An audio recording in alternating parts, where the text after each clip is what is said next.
عقدة من لساني يفقهوا قولي ولا حول ولا قوة إلا بالله العلي العظيم اللهم انفعنا بما علمتنا وعلمنا ما ينفعنا وعلمنا ما جهلنا وذكرنا ما نسينا اللهم يسر ولا تعسر رب تمم بالخير اللهم افتح علينا فتوح العارفين وفقنا توفيق الصالحين اللهم لا سهل إلا ما جعلته سهلا وأنت تجعل الحزن إذا شئت سهلا. InsyaAllah kita sambung semula perbincangan daripada buku Al-Mukhtasar fi fiqh al-mawarith ala al-madhhab al-syafi'i bil-lughah al-malawiyyah.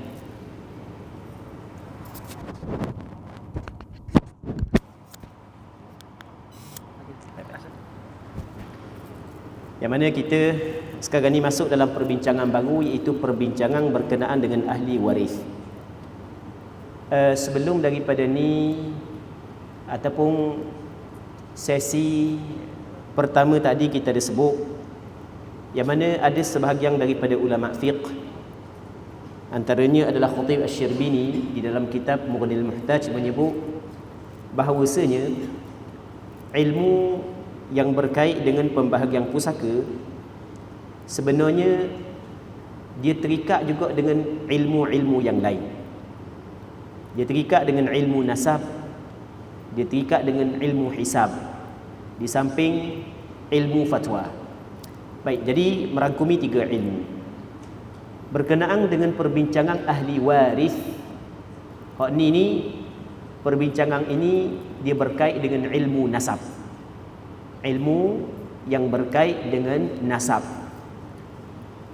Muslimin muslimat yang dirahmati oleh Allah Subhanahu wa taala. Kalau kita ingat tadi, sebab pusaka ada 3 yang disepakati oleh ulama. Yang pertamanya adalah nasab, yang keduanya adalah nikah, yang ketiganya adalah wala'. Wala' tak ada, tinggal lagi 2. Yang pertamanya nasab, yang keduanya adalah nikah. Nikah pasangan suami isteri. Baik, jadi pasangan suami isteri. Hak yang selain itu semuanya yang melibatkan hubungan nasab. Ahli waris, kalau kita capur semua sekali, dia ada semua sekali 25. Bukan 25 orang, 25 jenis. Ahli waris ada 25. 15 dari kalangan lelaki, 10 perempuan. Lelaki 15, perempuan 10, capur jadi 25. Okey, kita nak tolak 2. Lelaki yang memerdekakan hamba dan perempuan yang memerdekakan hamba tak ada sekarang ni, jadi 23. Jadi 23. Hak 23 tu dia tidak mungkin berhimpun belaka, dia akan terjadi 22 sahaja. Kerana tidak mungkin seorang meninggal dunia, dia meninggal suami dalam masa yang sama isteri. Kalau ada, bermakna dia seks LGBT. Sallallahu alaihi wasallam. Mana mungkin seorang meninggal dunia ada suami ada isteri. Jadi salah seorang daripada suami isteri kita tolak.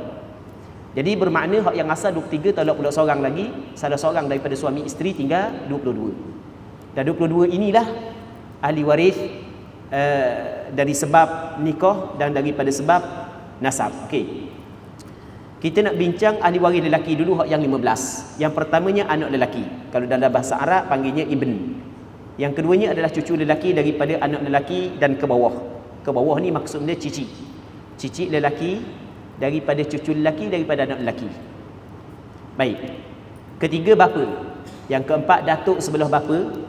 Maksud datuk sebelah bapa ni adalah bapa kepada bapa dan ke atas. Saudara seibu sebapa lelaki. Saudara sebapa lelaki, saudara seibu lelaki, anak lelaki kepada saudara seibu sebapa lelaki dan ke bawah, anak lelaki kepada saudara sebapa lelaki dan ke bawah, bapa saudara seibu sebapa sebelah bapa, bapa saudara sebapa sebelah bapa, anak lelaki kepada bapa saudara seibu sebapa sebelah bapa dan ke bawah, anak lelaki kepada bapa saudara sebapa sebelah bapa dan ke bawah, suami tuan yang memerdekakan hamba. Dia payah sikit nak ingat kalau kita baca lagu ni. Okey. Nak lebih mudah ingat, nak lebih mudah ingat gini je. Yang pertama sekali kita letak pada tempat mayat tu kita. Ini nak bagi mudah ingat. Kita letak pada tempat mayat itu kita. Baik. Ahli waris, kita bahagikan ahli waris kepada 3. Yang pertamanya nama dia furu'. Furu' ni keturunan ke bawah. Furu' keturunan ke bawah. Lepas tu yang kedua kita namakan dia sebagai usul, keturunan atas.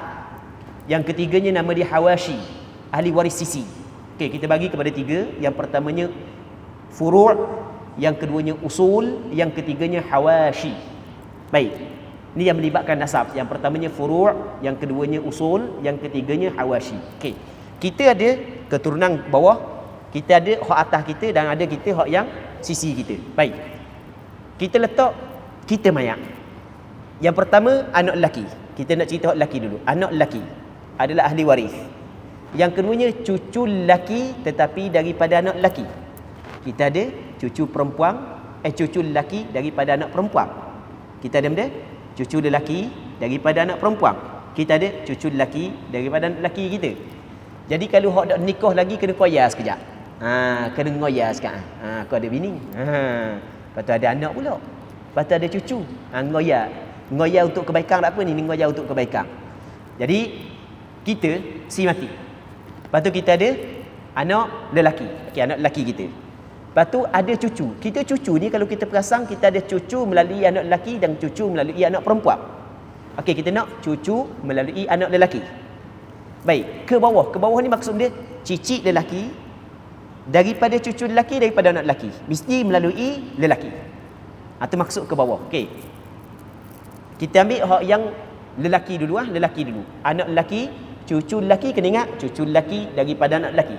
Kerana cucu lelaki melalui anak perempuan kita, dia bukanlah ahli waris. Dalam istilah ulama fiqh, nama dia adalah dzur rahim ataupun zawil arham.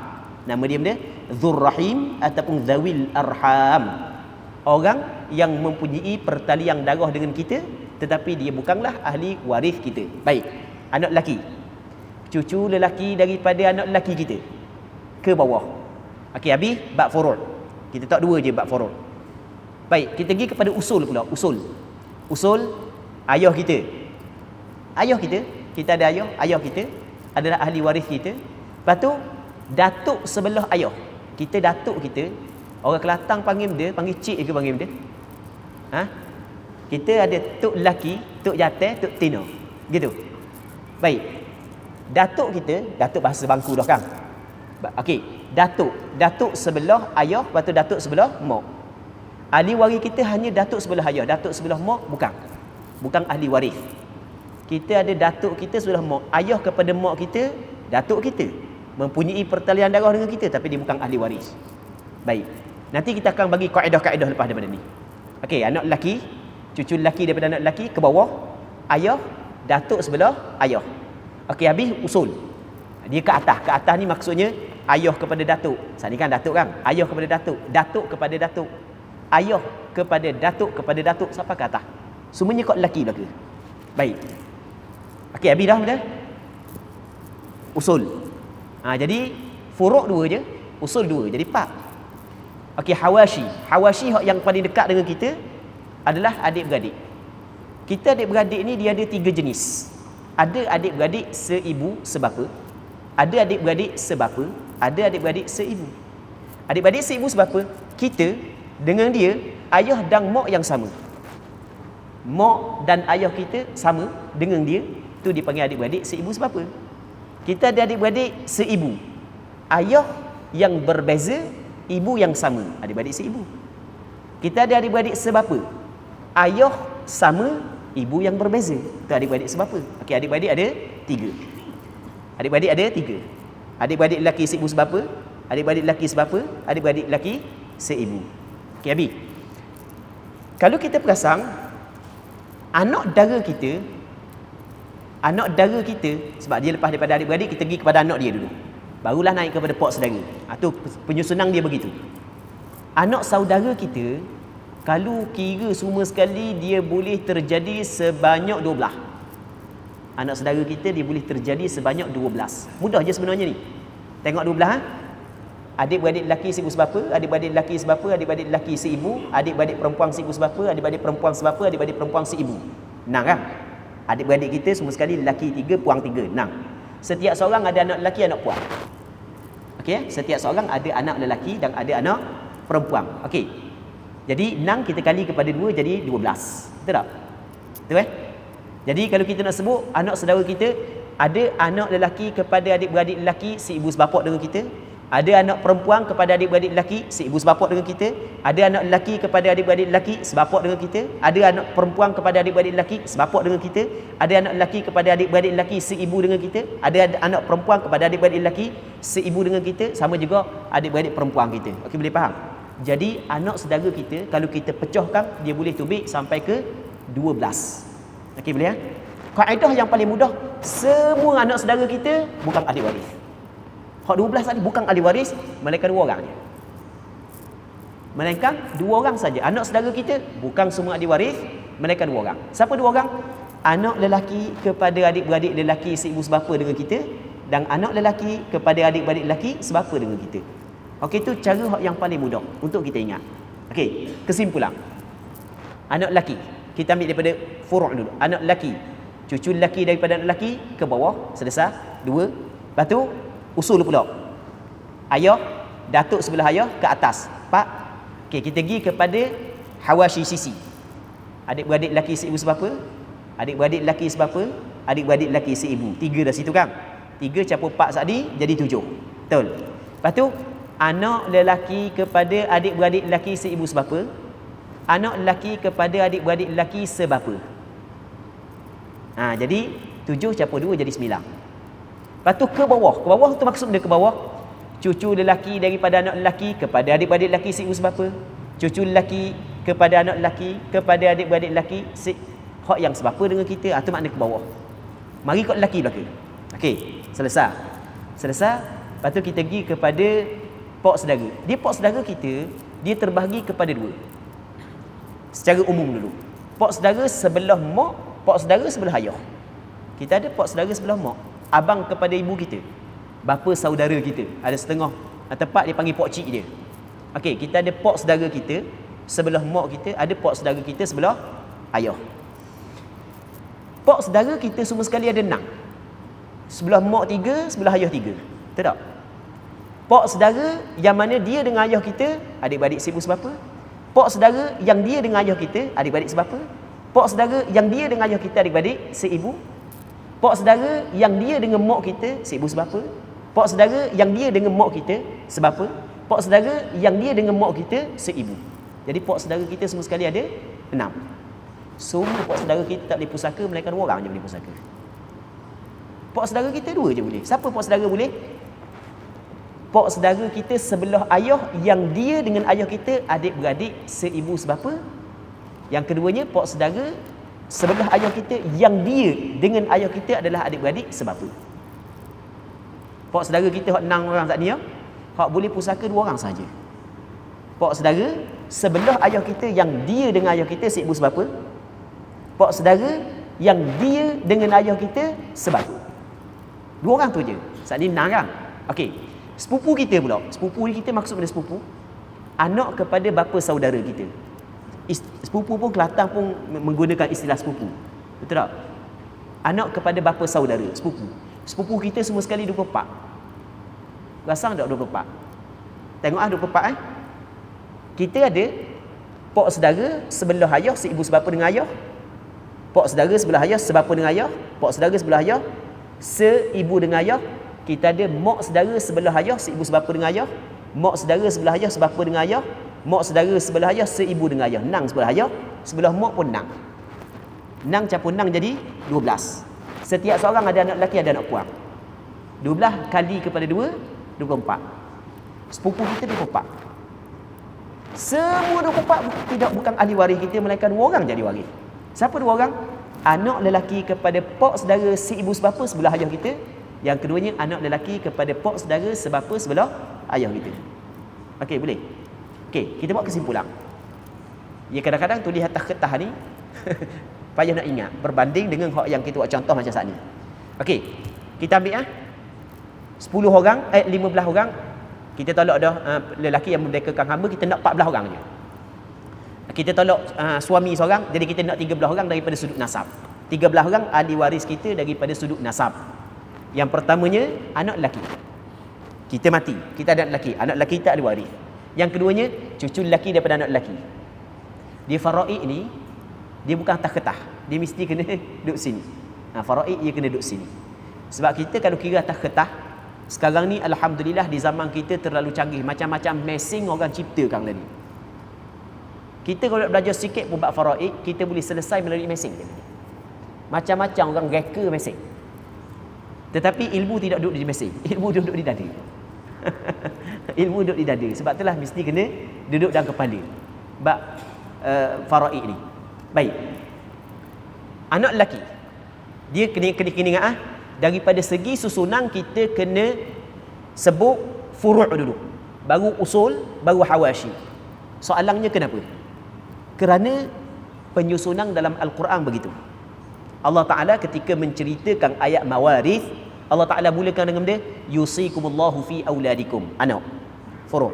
Kemudian Allah Ta'ala kata wali abawaihi likulli wahidin minhumas sudus, mak, ayah dan ibu. Lepas tu barulah kepada suami dan isteri, lepas tu barulah kepada adik-beradik seibu, akhir sekali adik-beradik seibu sebapa dan sebapa. Jadi cara susunan dia furu' dulu, baru usul, baru hawashi. Itu cara susunan dia. Susunan tu kita faham daripada mana? Kita faham daripada penyusunan Al-Quran. Boleh faham? Di sana ada hadis yang selepas daripada sahabat dan Rasulullah melakukan tawaf ketika mereka mengerjakan haji dan umrah, maka sahabat tanya, kita nak melakukan sa'i, kita nak mula daripada mana? Baik. Maka kata Rasulullah, nabda'u bima bada Allahu bih. Kita mulakan dengan apa yang Allah Ta'ala mulakan. Allah Ta'ala mulakan dia, innas safa wal marwata min sya'airillah. Baik, perkataan nabda'u bima bada Allahu bih, ada riwayat menyebut ibda'u bima bada Allahu bih, tapi riwayat yang lebih kuat adalah nabda'u bima bada Allahu bih. Kita memulakan dengan apa yang Allah Ta'ala mula. Ayat ni memang khusus untuk sahabat tanya bab sa'i di antara Safa dengan Marwah. Kita belajar dalam ilmu usul tafsir, dalam usul fiqh, al-ibratu bi'umumil lafzi la bi khususis sabab. Ibrah, pengambil iktibar daripada sesebuah nas, sama ada daripada Quran ataupun hadis, adalah bi'umumil lafzi, dengan keumuman lafaz, la bi khususis sabab, bukanlah dengan khusus sebab yang datangnya ayat tersebut ataupun sebab datangnya hadis tersebut. Jadi apabila Allah Ta'ala Rasul kata nabda'u bima bada Allahu bih, maka dalam bab pusaka pun kita mulakan furu', usul, hawashi, sesuai dengan susunan yang Allah Ta'ala susunkan di dalam Al-Quranul Karim. Baik. Jadi kita ambil lelaki dulu. Anak lelaki, cucu lelaki daripada anak lelaki, bapa, datuk sebelah bapa ke atas, pak dah. Adik-beradik lelaki seibu sebapa, adik-beradik lelaki sebapa, adik-beradik lelaki seibu, 8. Anak lelaki kepada adik-beradik lelaki seibu sebapa, anak lelaki kepada adik-beradik lelaki sebapa, 9. Pak saudara seibu sebapa dengan ayah kita. Maksudnya pak saudara sebelah ayah, kita sebut gitu je. Pak saudara sebelah ayah yang seibu sebapa. Lepas tu pak saudara sebelah ayah yang sebapa dengan ayah kita. Lepas tu anak lelaki kepada pak saudara seibu sebapa sebelah ayah kita, anak lelaki kepada pak saudara yang sebapa dengan ayah kita, tambah suami, cukup 14 orang. Lepas tu tambah lagi lelaki yang memerdekakan hamba, cukup 15 orang. Tu 15 orang itu adalah ahli waris dari kalangan lelaki. Manakala perempuan ada 10. Sekarang ni tidak ada perempuan yang memerdekakan hamba, maka kita buang mu'tiqah saja, jadi 9. 9. Tengok siapa perempuan yang 9. Yang pertamanya anak perempuan. Yang keduanya cucu perempuan daripada anak lelaki. Kita ada cucu daripada anak perempuan, kita ada cucu daripada anak lelaki. Cucu perempuan daripada anak lelaki sahaja ahli waris. Manakala cucu daripada anak perempuan, dia adalah min zawil arham ataupun zawil arham, cakap mudah. Baik. Lepas tu ke bawah. Ke bawah ni kena faham sikit apa maksud ke bawah. Cicit perempuan daripada cucu lelaki daripada anak lelaki. Mesti ayah dia lelaki. Siapa ke mayat? Ke bawah. Lepas daripada cicit kita panggil dia pula cuy. cuik perempuan daripada cicit lelaki, daripada cucu lelaki, daripada anak lelaki. Itu maksud ke bawah. Baik. Jadi pendek kata, anak puang, cucu puang daripada anak lelaki. 2. Yang ketiganya, kita ambil usul dulu. Mana? Ibu. Ibu kepada si mati. Lepas tu nenek. Mok sini, orang Kelantan panggil mok. Orang Kelantan kalau mok dia panggil mek kan. Tak apa ni tahulah, takut tukar dah kot. Jadi kalau lupa belaka nak tahu. Jadi nenek mok kepada ibu. Baik. Nenek mok kepada ibu, lepas tu nenek sebelah ayah. Nenek sebelah ayah. Nenek sebelah ayah maksud dia mok kepada ayah. Dia nenek ni dapat belaka dua-dua. Nenek sebelah mok dapat, nenek sebelah ayah dapat. Tapi kalau datuk hanya datuk sebelah ayah sahaja dapat, manakala datuk sebelah mok adalah zawil arham. Okey. Kita ulang balik. Anak puang, cucu puang daripada anak lelaki ke bawah, ibu, nenek sebelah mak, nenek sebelah ayah, 5, adik-beradik perempuan si ibu sebapa, adik-beradik perempuan sebapa, adik-beradik perempuan si ibu, 8 dah. Isteri 9. Lepas tu 10 perempuan yang memerdekakan hamba. Okey, kita kira sebanyak 23 orang. Campur belaka lelaki puang. Okey, ni cara untuk mudah kita ingat. Kita letak kita orang mati. Okey. Ahli waris kita, anak lelaki kita. Anak perempuan.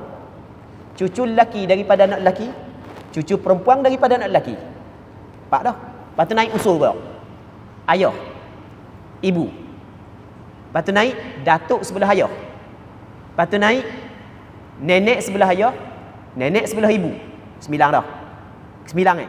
Okey, 9. Lepas tu kita pergi kepada adik-beradik pula. Adik-beradik lelaki seibu sebapa? Adik-beradik lelaki sebapa? Adik-beradik lelaki seibu? Adik-beradik perempuan seibu sebapa? Adik-beradik perempuan sebapa? Adik-beradik perempuan seibu. 6 dah situ. Saat ni 9, campur 6 jadi 15. Lepas tu, anak lelaki kepada adik-beradik lelaki seibu sebapa? Anak lelaki kepada adik-beradik lelaki sebapa? Boleh? Lepas tu, bapa saudara seibu sebapa? Bapa saudara sebapa? Anak lelaki kepada bapa saudara seibu sebapa? Anak lelaki kepada bapa saudara sebapa. Lepas tu suami dan isteri. Cukup 23. Baik. Mudah Boleh? Okey, mudah. Muslimin muslimat yang dirahmati oleh Allah Subhanahu wa taala. Kemudian ahli waris hamba tulis gini. Lepas daripada tu hamba ada buat gini pula Buat gini ni dia kadang-kadang ada orang dia cepat ingat kalau lokih-lokih gini. Lokih-lokih gini dia cepat ingat. Okey, hamba buat kan mayat. Ni mayat ni tok kita sini. Lepas tu ada anak lelaki. Ada anak perempuan. Anak lelaki, anak perempuan. Okey, 2 dah sini. Lepas tu anak lelaki kepada anak lelaki. Anak lelaki kepada anak lelaki. Ni kita kata dia cucu lelaki daripada anak lelaki. Ni anak perempuan daripada anak lelaki. Ni ahli waris juga kita ni. Lepas tu hak ni ada anak, hak ni ada anak. Hak ni pun ada anak, hak ni ada anak. Cuma hak yang ahli waris adalah anak melalui anak lelaki. Anak melalui anak perempuan bukan ahli waris. Jadi hak yang hamba pakah tu, hak pakah hamba ada tulis bawah. Hak yang hamba pakah, peringatan tanda ini adalah untuk ahli keluarga yang memiliki pertalian darah dengan si mati, namun mereka ini bukanlah ahli waris. Golongan ini dinamakan sebagai zawil arham. Okey, itu untuk furu'. Lepas tu hamba ada tulis bab usul. Okey. Kita ni mayat. Ni mayat. Lepas tu ni bapa. Ni ibu. Bapa ni dia ada ayah dia, kita kata datuk. Lepas tu dia ada mak dia, kita kata nenek. Semuanya ahli waris. Datuk ni dia ada bapa dia, ahli waris juga. Dia ada ibu dia, ahli waris. Nenek ni masuk ke bapa bukan ahli waris dah. Tapi ibu dia masih lagi ahli waris. Kok ni ibu. Okey, dia ada ayah dia. Bukan ahli waris. Lepas tu ayah dan mak dia semua bukan ahli waris. Nenek kok ni ahli waris, bapa bukan ahli waris. Okey. Untuk kaedah ini, untuk kita faham mudah, hamba bagi satu kaedah.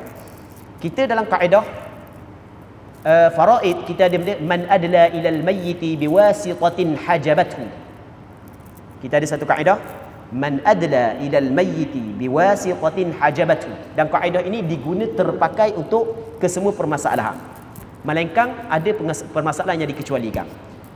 Dalam kaedah ni man adla, barang siapa yang bertaliang ilal mayyiti, kepada mayat, biwasitatin, bukan, silap bagi kaedah ni dalam bab hijab nanti, bukan, silap kaedah ni dalam bab hijab nanti. Tak apa, kita nak menggunakan kaedah ni nanti dalam bab hijab memang sebut kaedah ni. Kita nak sebut kaedah lain. Mana? Bahasa Melayu je, tak je bahasa Arab. Kayak gini terjemah pula. Bab ni usul belaka, ni nama dia usul. Kita tulis nama usul ni. Usulnya. Okey, kaedah usul, setiap lelaki yang bertaliang kepada si mati melalui perempuan, dia adalah dzawil arham. Ulang balik Setiap lelaki yang bertaliang kepada si mati melalui perempuan, maka ia adalah dzawil arham. Okey, cuba kita tengok dalam jadual. Kita tengok ni. Kenapa kau bapa ini, hak yang kita pakai ni, bapa, maksud bapa di sini adalah datuk sebelah gini. Biar nampak molek sikit Nanti buat kecil sikit. Kejap. Okey, gini. Ni kita ada mayat. Mayat ni. Nampak dah mayat ni kan? Ni mayat. Lepas tu ni ayah dia, ni mak dia. Tengok ni. Ni datuk. Datuk ni maksudnya ayah kepada ibu. Datuk ni lelaki. Datuk bukan perempuan. Datuk lelaki. Okey, lelaki dia bertaliang. Maksud bertaliang ni, dia sampai kepada mayat melalui jambatan ibu. Boleh faham tak? Boleh? Dia melalui kepada mayat melalui jambatan ibu. Ibu ni perempuan. Okey, kaedah kita, setiap lelaki yang bertaliang kepada si mati melalui perempuan, dia adalah dzawil arham. Okey, boleh faham? Setiap lelaki yang bertaliang kepada si mati melalui perempuan, ia adalah dzawil arham. Okey, tengok. Datuk ni bertaliang kepada si mati melalui siapa? Melalui perempuan. Lelaki tidak boleh menjadikan perempuan sebagai jambatan kepada si mati. Kalau ada perempuan menjadi jambatan di antara dia kepada si mati, maka ia adalah dzawil arham. Okey, sampai sini faham? Boleh faham Okey, kita contoh lain ni pula. Bapa kepada nenek. Kenapa dzawil arham? Sebab dia bertaliang kepada si mati melalui perempuan. Ni, bapa dzawil arham kerana dia bertaliang kepada si mati melalui perempuan. Hak ni dia dzawil arham kerana dia bertaliang kepada si mati melalui perempuan. Manakala hak ni sebab hak ni dzawil arham, maka hak atas dia semuanya dzawil arham laka. Okey, boleh faham? Ulang balik kaedah Setiap lelaki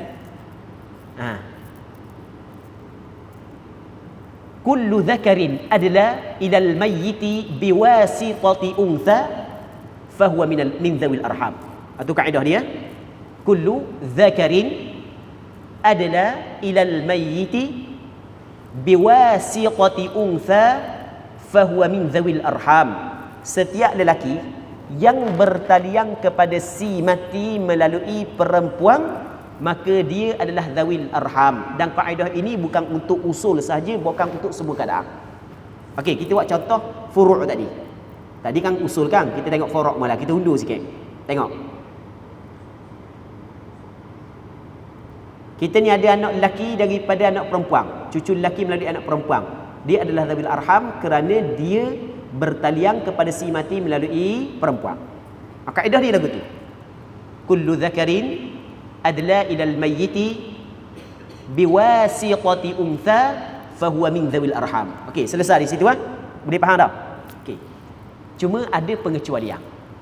Illa al-akh li melainkan saudara seibu. Adik-beradik lelaki seibu. Dikecualikan daripada kaedah ini. Ulang balik. Setiap lelaki yang bertaliang kepada si mati melalui perempuan, dia adalah dzawil arham. Jelas itu Melainkan siapa? Adik-beradik lelaki seibu. Adik-beradik lelaki seibu, apakah hubungan dia dengan si mati? Pertaliang dengan si mati melalui ibu. Betul tak gitu? Faham tak? Pertaliang dia kepada si mati melalui ibu dia? Melalui ibu. Tapi adakah dia dzawil arham? Tidak. Sebab itulah Adik-beradik lelaki seibu dikecualikan daripada kaedah ini. Jelas? Adik-beradik lelaki seibu, dia pertalian dia kepada si mati adalah melalui perempuan, tapi dia bukan zawil arham, bukan dia adalah ahli waris. Jadi dikecualikan adik-beradik lelaki seibu daripada kaedah yang kita sebut tadi. Okey, habis. Kita pergi kepada hamba ada buat ni, yang buat saja ni untuk membantu ada orang yang cepat ingat melalui lokih gini. Ni Al-Hawashi ahli waris sisi. Boleh tengok sendirilah. Tadi kita cerita dah, sebab kita nak bincang bab lain pula lepas ni. Okey, habis. Ni apa buat peringatan sikit, peringatan. Apabila disebut ahli waris, disebut nama ahli waris, anak lelaki, anak perempuan, cucu lelaki, mak, isteri, maka perlu disandarkan kepada si mati. Hak ni peringatan penting. Mesti kena sandarkan kepada si mati. Contohnya anak lelaki, maksudnya ialah anak lelaki si mati. Ibu maksudnya ialah ibu si mati. Ada pernah kesilapan bagi saka sebab apa? Sebab silap sandarkan nama ahli waris. Dia mari jumpa dengan ustaz. Dia pun khabar, dia kata mak saya baru meninggal dunia. Okey, tak apa. Okey, mak awak baru meninggal dunia. Lepas tu saya nak minta ustaz bagilah ni, ada duit cash sikit ni. Siapa ahli waris? Ahli waris ayah. Dia kata ayah. Kata ayah. Lepas tu ada adik-beradik lelaki, ada adik-beradik puang. Anak tak ada sebab dia tak nikah lagi. Sudah. Dia silap asal. Dia sandar saat itu bukan kepada si mati, dia sandar kepada dia. Dia kata mak dia mati. Lepas tu siapa tinggal? Ayah. Ayah siapa sekarang ni? Ayah dia. Bukan ayah si mati. Sudahlah, silap dah ni. Tak boleh kata ayah, kena kata mana? Suami si mati. Lain. Ayah lain, suami lain. Okey, boleh faham? Lepas tu kawan ni tanya, dah anak? Anak dah nikah lagi. Dia dak kerja. Ataupun anak ada 2 orang lelaki, seorang puang, nikah dah. Padahal anak nak bagi duit saka siapa ni? Saka mung ke? Bahasa kasar sikit. Saka mung ke saka orang mati tengok dia tukar dah. Sebab itulah kena disandarkan kepada si mati, jangan disandarkan kepada kita. Baik. Tu kita kena faham. Yang pertama ada tulis ni, pada zaman ini tidak ada hamba, maka ditolak bekas tuang lelaki dan bekas tuang hamba. Justru berbaki ahli waris lelaki dan perempuan sebanyak 23. Asal 25 jadi 23. Dan ditolak pula salah seorang daripada suami dan isteri. Salah seorang daripada suami isteri kena tolak. Tolak daripada pengiraan ahli waris kerana sekiranya lelaki yang meninggal dunia maka tidak ada suami. Begitu juga sebaliknya, iaitu apabila perempuan yang meninggal dunia maka tidak ada isteri. Justru berbaki ahli waris lelaki dan perempuan sebanyak 22. 22 ni. Ahli waris lelaki, ahli waris perempuan ada 22 ni sahaja. Cuma kalau kita nak perincikan lagi, sebenarnya ada lagi. Tapi hak yang kita nak perincikan tu dia masuk di bawah pak saudara sebelah ayah. Pak saudara sebelah ayah. Maksud dia, tadi kan kita kata adik-beradik ayah. Ni yang sebut sepital lalu, adik-beradik ayah. Adik-beradik ayah hak sibu sebapa dengan ayah dan hak yang sebapa dengan ayah, hak lelaki kan. Lepas tu dia kena naik lagi. Tak ada anak dara, tak ada sepupu. Anak lelaki kepada adik-beradik lelaki, anak lelaki kepada adik-beradik lelaki, anak lelaki kepada pak saudara, tak ada. Dia naik kepada datuk saudara. Dia datuk saudara, dia masuk juga dalam perkataan pak saudara sebelah ayah. Tapi datuk saudara mana datuk saudara? Datuk saudara yang adik-beradik si ibu sebapa dengan datuk, iaitu ayah kepada ayah.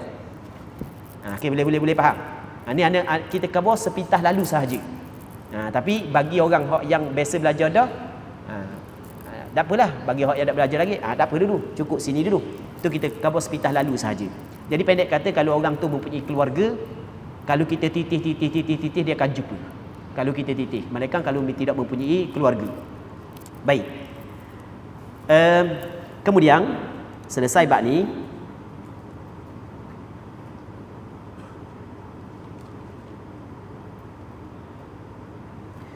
okey. Sekiranya ada semua 22 ahli waris ini, Ada belaka anak lelaki, anak puang, cucu lelaki, cucu puang, ayah, mak, nenek sebelah ayah, nenek sebelah mak, datuk sebelah ayah, adik-beradik seibu sebapa, sebapa seibu, hak lelaki puang anak lelaki kepada adik-beradik seibu sebapa, anak lelaki kepada adik-beradik sebapa, pak saudara seibu sebapa, pak saudara sebapa, anak lelaki kepada pak saudara seibu sebapa, anak lelaki kepada pak saudara sebapa, suami isteri. Ada belaka? Baik, semua sekali ada belaka saat ni ya. Maka hak yang dapat pusaka hanya 5 orang saja. Maksud dia 5 orang ini tidak ada siapa pun yang menghalang. Manakala hak yang berbaki lagi daripada 22 ahli waris saat itu, ada syarat-syarat tertentu yang perlu dipenuhi untuk dia mendapat pusaka. Okey, itu maksud dia. Atau apa dia tulis? Sekiranya ada semua 22 ahli waris ini, maka ahli waris yang memperolehi pusaka hanya 5 sahaja. Justru 5 ahli waris ini dikira sebagai ahli waris utama. Kalau sebut kata ahli waris utama hak ni ya. Siapa?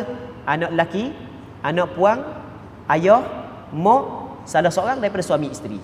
Itu kita ada buat perempuan yang meninggal dunia, anak lelaki, anak perempuan, bapa, ibu, suami. Lelaki yang meninggal dunia, anak lelaki, anak perempuan, bapa, ibu, isteri. 5 orang ni adalah ahli waris utama. Dan kalau kita mengetahui cara pembahagian pusaka 5 orang ni sahaja, maka sebenarnya banyak dah permasalahan pusaka yang berlaku dalam masyarakat kita dapat selesaikan. Sebab 5 ni hak yang biasa dia. Orang tu mati, ada anak lelaki dia, ada anak puang dia, ada ayah dia, ada mak dia, ada suami ataupun ada isteri. 5 ni. Baik.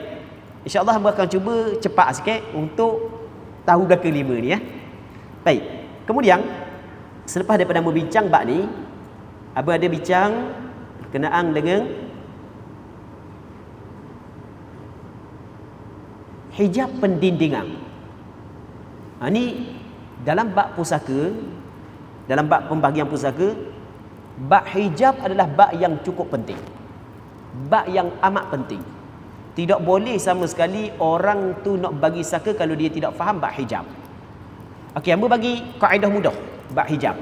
Ini kaedah mudah Anak lelaki, cucu lelaki, ayah, 3 ni. 3 ni dia menghalang segala hawashi. Dia menghalang segala ahli waris sisi. Ada 3 ni. Kalau si mati meninggal dunia, ada anak lelaki, atau ada cucu lelaki, atau ada ayah, tak susah. Sebab dia adik-beradik, anak dara, pak saudara, sepupu, dia tidak dapat. Okey, ni hamba bagi tip-tip untuk mudah ingat. Apabila dia ada anak lelaki, cucu lelaki, lepas tu seorang lagi ayah. 3 ni. Kalau tak ada 3 ni, dia akan jadi susah. Susah bagi orang yang tak belajar. Kalau orang belajar, dia mahir, dia ingat, tak susah. Baik. Kalau ada 3 ni, anak lelaki, cucu lelaki, ayah, semua ahli waris sisi terhalang, terhijab. Baik. Okey, boleh faham boleh faham. Ini yang berbagi tip yang paling mudah. Ahli waris lelaki, okey, kita baca dululah. Baca dulu. Pendindingan ialah halangan yang berlaku kepada ahli waris daripada mewarisi pusaka, sama ada daripada banyak kepada sikit atau terhalang terus disebabkan ada ahli waris yang lain. Sebab ada ahli waris lain, dia tak dapat pusaka. Sebab ada ahli waris lain, sepatutnya dia dapat banyak, dia dapat sikit. Itu makna bab hijab. Pendindingan ini terbahagi kepada 2, pendindingan kurang dan pendindingan terus. Pendindingan kurang dalam istilah bahasa Arab hajbu nuqsan, iaitu halangan yang berlaku kepada ahli waris daripada mendapat bahagian banyak kepada sedikit kerana adanya ahli waris yang lain. Contohnya suami mengambil 1/2 sekiranya si mati tidak mempunyai anak atau cucu. Namun jika si mati mempunyai anak atau cucu, suami memperolehi 1/4. Ini bermakna kewujudan anak atau cucu menghalang sebahagian daripada bahagian suami yang asal. Okey. Kaedah yang paling mudah, suami dengan isteri mudah aja. Suami 1/2 dengan 1/4. Isteri 1/4 dengan 1/8. Suami 1/2, 1/4. Isteri 1/4, 1/8. Mudah aja suami isteri. Okey, bila kau suami dapat 1/2, cakap paling mudah ketika si mati tidak ada far' waris, tidak ada far'un waris. Perkataan far'un waris, tadi far' kita kata, tak ada anak, tak ada cucu yang mengambil pusaka. Anak lelaki tak ada, anak puang tak ada, cucu lelaki tak ada, cucu perempuan tak ada. maka suami dapat 1/2. Kita, bini kita, kalau bini kita mati, sekiranya dia mati, baik, kalau bini kita mati, kita dapat berapa atas saka dia? Kita kena tengok bini kita tu, jangan kira anak kita, anak bini. Tadi kita cerita dah, bini kita tu ada anak ke tak? Okey, kalau tak ada anak, cucu dia ada ke tak? Mungkin tak ada anak sebab ada anak dia meninggal dunia dah. Kalau ada anak dia, tak kira anak lelaki ke anak puang, ada cucu dia, sama ada cucu lelaki perempuan, tapi syarat cucu yang menjadi ahli waris. Jangan cucu dzawil arham, bukan cucu daripada anak perempuan. Kalau tak ada, suami dapat 1/2. Yang penting anak dia, bukan mesti anak kita. Boleh faham? Sebab kadang-kadang anak kita tak ada dengan dia, tapi dia ada anak daripada suami yang lain. Bahkan kalau anak yang tidak sah taraf sekalipun, tetap dikirakan anak perempuan. Sebab anak yang tidak sah taraf, dia tidak sah taraf kepada lelaki, tapi ibu yang melahirkan dia adalah ibu dia. Okey, boleh. Suami dapat 1/2 ketika tak ada si mati, tak ada anak. Kalau si mati ada anak atau cucu, tak kira seorang ke ramai, kecil ke besar, tak kira, maka suami dapat 1/4. Jadi mudah je, suami di antara 1/2 dengan 1/4. Isteri 1/4, 1/8. Syarat sama. Kalau si mati, suami dia mati, tak ada anak, sama ada anak dengan dia ataupun anak daripada isteri yang lain. Kalau tak ada anak, tak ada cucu, maka isteri dapat 1/4. Kalau ada anak, ada cucu, isteri dapat 1/8. Okey, tengok. Suami dapat 1/2 asal. Bila suami dapat 1/4 ketika ada anak. Jadi bermakna anak telah menghalang suami daripada dapat 1/2 kepada 1/4. Tak gitu? Itu dipanggil halang kurang.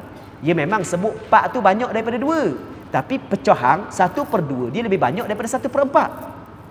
Pecahan 1/2 lebih banyak daripada 1/4. Jangan tengok penyebut 2. Oh ni pak. Oh banyak pak ada. 1/2 dia lebih banyak daripada 1/4. Tak gitu kan? Baik.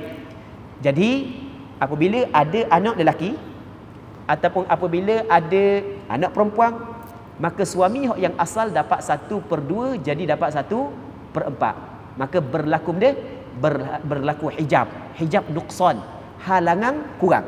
Bukan halangan terus, tetap dapat tapi jadi kurang. Okey? Isteri dapat suami 1/2, 1/4. Isteri 1/4, 1/8. Selesai masalah.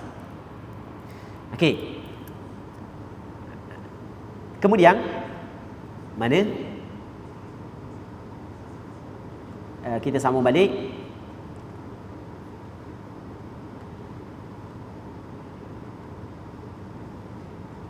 Kita ada selagi nama dia pendindingan terus, hajbu hirman, iaitu halangan yang berlaku kepada ahli waris daripada mendapat pusaka disebabkan ada ahli waris yang lain. Contohnya datuk terhalang daripada mendapat pusaka disebabkan ada bapa. Okey, tadi hamba ada sebut satu kaedah tadi. Hamba sebut kaedah dia, man adla ilal mayyiti biwasitatin hajabathu.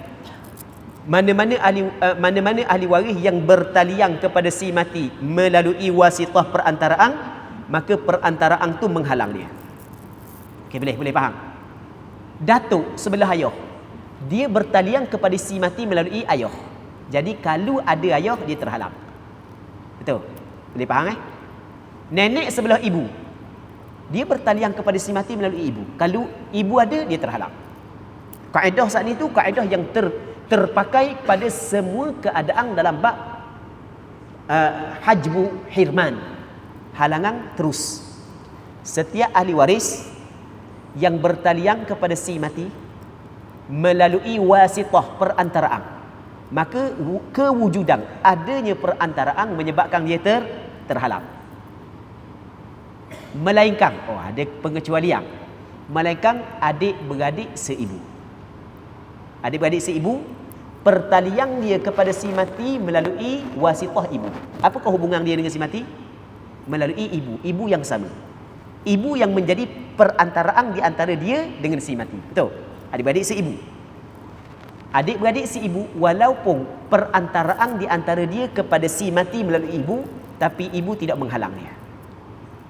Kaedah, setiap ahli waris yang bertaliang kepada si mati melalui perantaraan, adanya perantaraan, dia terhalang. Melainkan adik-beradik seibu Walaupun ada ibu, tetap adik-adik si ibu dapat pusaka. Itu kaedah dia. Okey, jelas? Baik. Peringatan. Ada 5 ahli waris tidak berlaku pada mereka pendidikan terus. Hak yang kita cerita tadi, ahli waris utama. Anak lelaki, anak perempuan, bapa, ibu, suami dan isteri. Hak ni tidak ada yang menghalang. Okey. Dalam nota kaki, hak ni yang ada tambah sikit nota kaki 30. Ada dalam nota kaki 37 hamba ada tambah sikit. Perbezaan antara penghalang dan pendinding. Baik. Kalau perasan, sebelum ni kita ada bincang berkenaan dengan mawani'ul irth, penghalang pusaka, bunuh, perhambaan. Lepas tu yang ketiganya adalah berbeza agama. Yang keempat ad-daur al-hukmi. Kita ada cerita penghalang pusaka. Hak ni pendinding. Soalannya, apakah perbezaan di antara penghalang dengan pendinding? Perbezaannya adalah penghalang terjadi kerana ada satu sifat, pendinding terjadi kerana ada individu. Itu perbezaannya. Membunuh adalah suatu perbuatan. Berbeza agama, suatu sifat. Wala, satu sifat. Wala pula, riq, kehambaan, juga satu sifat. Mana lagi? Ad-daurul hukmi juga satu sifat. Manakala menghalang terus adalah kerana ada individu tertentu. Okey, jadi perbezaan antara penghalang dan pendinding ialah penghalang adalah suatu sifat yang menghalang seseorang daripada mendapat pusaka. Manakala pendinding pula ialah ada seseorang. Okey, hak ni sifat, hak ni individu. Ada seseorang yang menghalang ahli waris. Okey, ini perbezaan antara keduanya. Kemudian ada tulis di sini, anak lelaki, cucu lelaki dan bapa menghalang ke semua ahli waris sisi. Oleh itu, apabila ada salah seorang daripada 3 ahli waris ini, maka ke semua ahli waris sisi terhalang. Apabila ada salah seorang daripada 3 ahli waris ini, maka ke semua ahli waris sisi terhalang. Amba khabar dah tadi, amba royak dah tadi. Ni nak royak pula kali kedua. Gapo nak royak pula ni? Hak nak royak pula, kalaulah di kalangan ahli waris ada anak jatah, ada cucu jatah, ada ayah, maka tak susah bagi saka. Sebab adik-beradik, anak saudara, pak saudara, sepupu semua tak boleh. Sebab mereka ini dihalang oleh salah seorang daripada 3 ni. Tapi kalau tak ada 3-3 ni, maka payah sikit. Payah sikit bagi orang yang tidak mahir. Orang yang mahir, insya-Allah mudah. Baik. Amba ada buat jadual pendindingan terus. Okey, jadual pendindingan terus. Cucu lelaki dihalang oleh berapa, cucu perempuan dihalang oleh berapa. Tu boleh tengok sendiri. Kemudian amba nak lakar sikit. Sebab amba nak bincang bab lain. Okey. Nak kejar masa sikit. Jenis pusaka. Pembahagian pusaka ada 2 jenis. Ada pembahagian pusaka secara fardu dan ada pembahagian pusaka secara ta'sib. Pembahagian pusaka ada 2. Yang pertamanya pembahagian pusaka secara fardu, yang keduanya pembahagian pusaka secara ta'sib. Dah tahu mana pembahagian pusaka terbahagi kepada 2? Tahu daripada dalil syarak, daripada Quran dan hadis. Dalam sebuah hadis yang cukup masyhur, kata Nabi sallallahu alaihi wasallam, alhiqul faraidha bi ahliha fama baqiya fahuwa li aula rajulin zakar, kata Rasulullah. Mana? Alhiqul faraidha, berikan fardu-fardu itu kepada orang yang layak menerimanya. Fama baqiya, kalau masih lagi berbaki, ada lagi lebihan, fahuwa li aula rajulin zakar, maka diberikan kepada aula dengan makna aqrab, kepada lelaki yang paling dekat kepada si mati. Jadi hak tadi bagi fardu, masih lagi berbaki bagi kepada hak yang paling dekat kepada si mati. Hak yang kedua tu nama dia ta'sib. Okey, kita ada benda fardu, kita ada ta'sib. Fardu mana benda? Fardu ialah bahagian yang telah ditetapkan kadarnya oleh syarak untuk ahli waris. Itu makna fardu. Fardu ni adalah bahagian yang telah ditetapkan kadarnya oleh ahli waris. Fardu-fardu yang disebut dalam Al-Quran ada 6. Yang pertamanya adalah 1/2. Bahasa Arab nisf. Yang keduanya ataupun nusuf. Yang keduanya 1/4, bahasa Arab rub'un ataupun rubu' boleh baca belaka. Yang ketiganya 1/8. Yang keempat 2/3. 1, 2, 3, 4. Yang kelima 1/3. Yang keenam 1/6. Hak ni fardu yang disebut dalam Quran. Mudah nak hafal bagi orang yang belum hafal. Cara dia gini, 1/2 sehingga 1/8. 1/2 sehingga 1/8 tolak 1/5 dan 1/7. 1/5 tak ada, 1/7 tak ada. Ambil 1/2, 1/3, 1/4, 1/5 tak ada, 1/6, 1/8. Okey, daripada 1/2 hingga 1/8. Daripada 1/2 hingga 1/8. Baik. Tolak dua je. Tolak 1/5 dengan 1/7. Okey. Boleh faham kan? 1/2, 1/3, 1/4, 1/6, 1/8 tambah selagi 2/3. Ni 6 fardu ni disebut dalam Al-Quranul Karim. 1/2 disebut pada beberapa tempat dalam Al-Quranul Karim.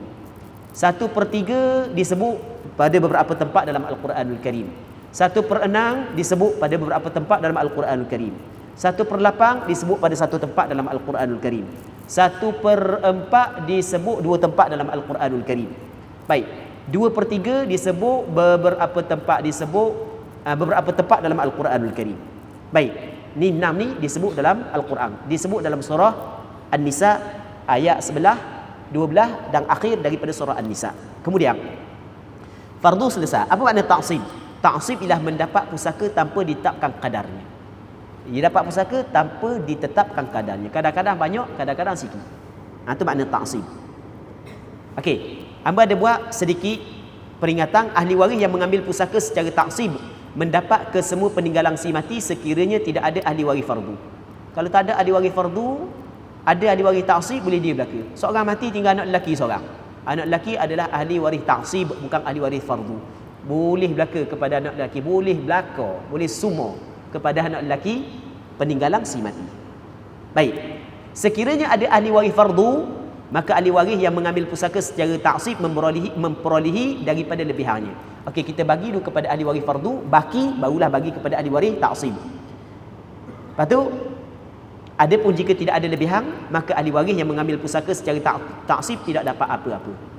Kadang-kadang tak ada lebihan, boleh belaka dah kepada orang lain.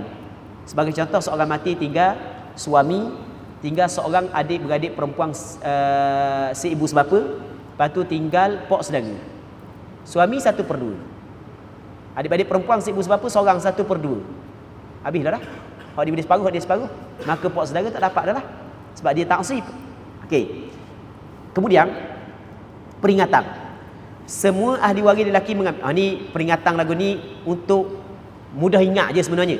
Semua ahli waris lelaki mengambil pusaka secara ta'sib, melainkan suami dan adik-beradik lelaki seibu.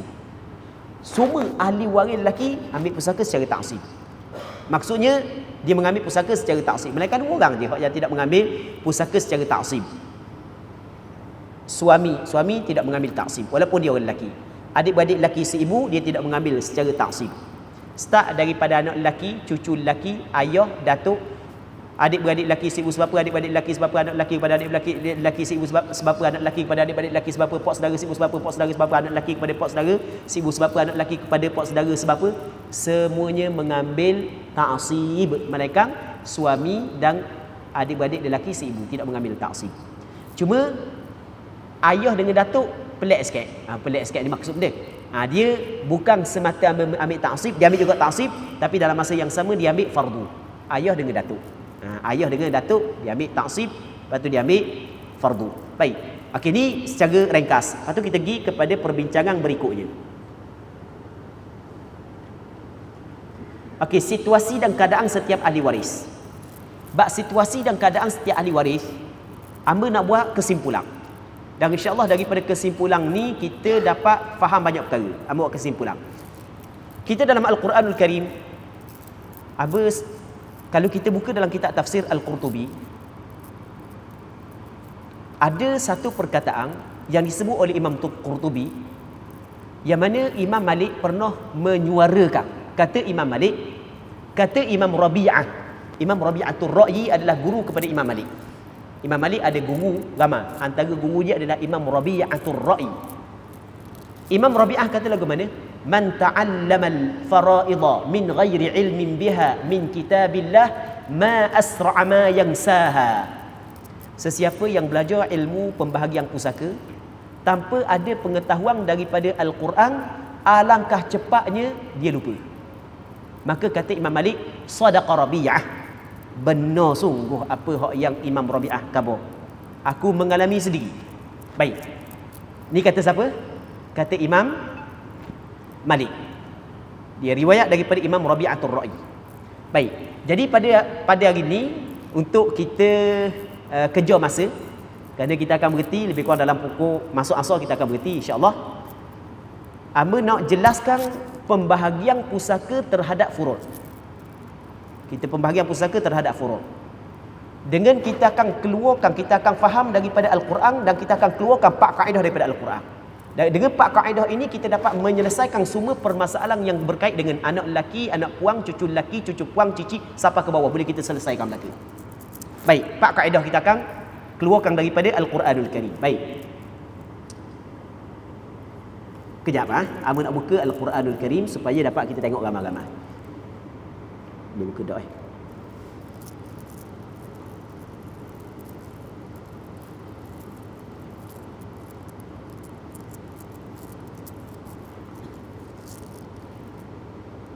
Okey, sementara baru dah tidak buka lagi, kita sebut dulu. Dia dah buka. Alhamdulillah.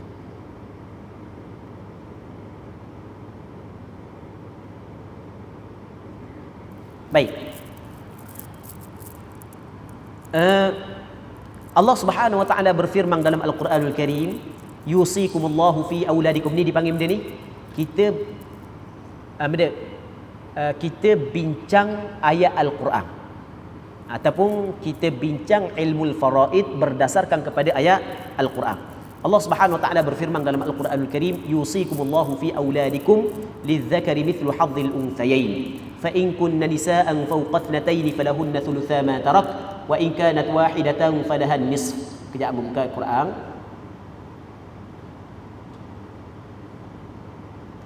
Okey.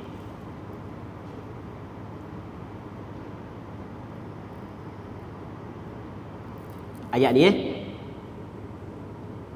Ayat ni sampai sini. Ni hak yang bertanda ni.